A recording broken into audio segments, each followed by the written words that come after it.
of this island nation compared to 7,500 kilometers in India, 1,050 in Pakistan, and 644 in Bangladesh that we failed to protect, which eventually cost us trillions.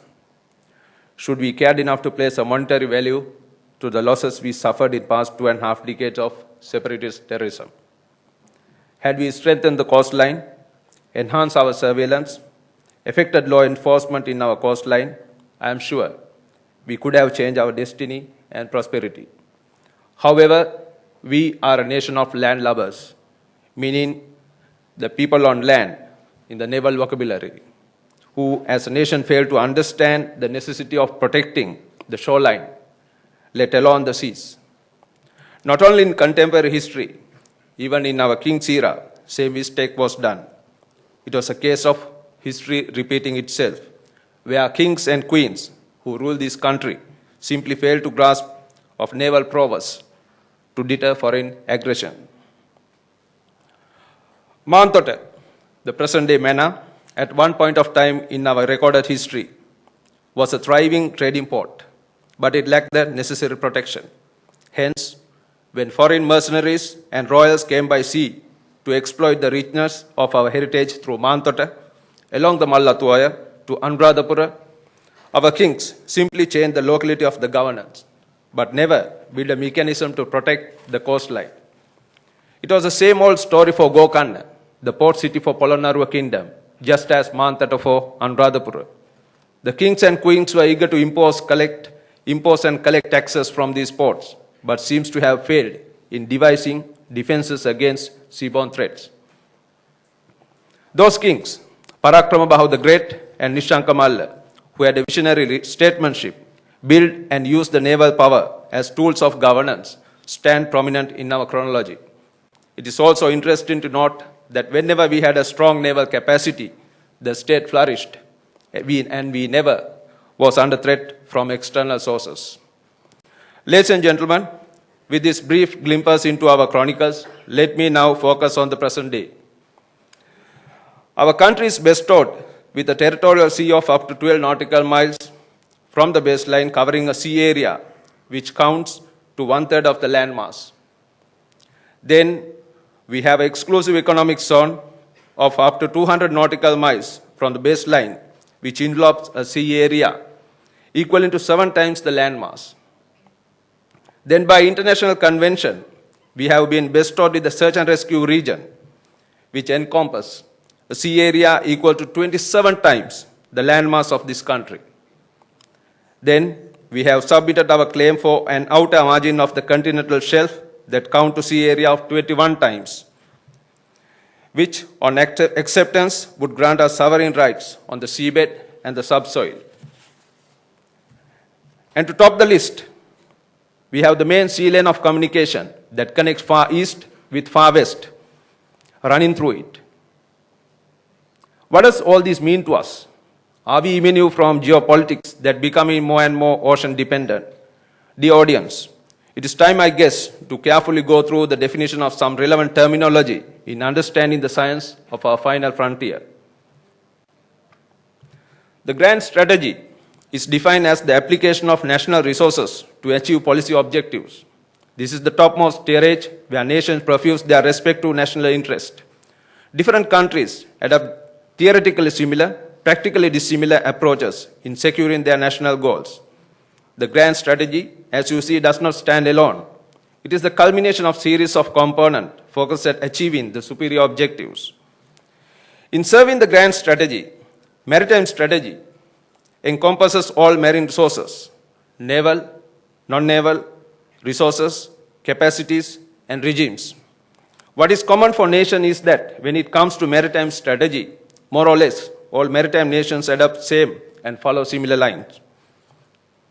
The word sea power denotes nations' ability to exploit the ocean for its advantage, influence in peace, and impose its will in an event of war.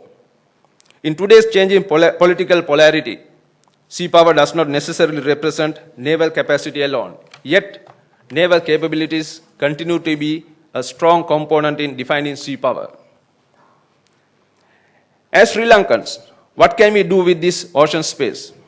Although we failed to understand, some countries did not.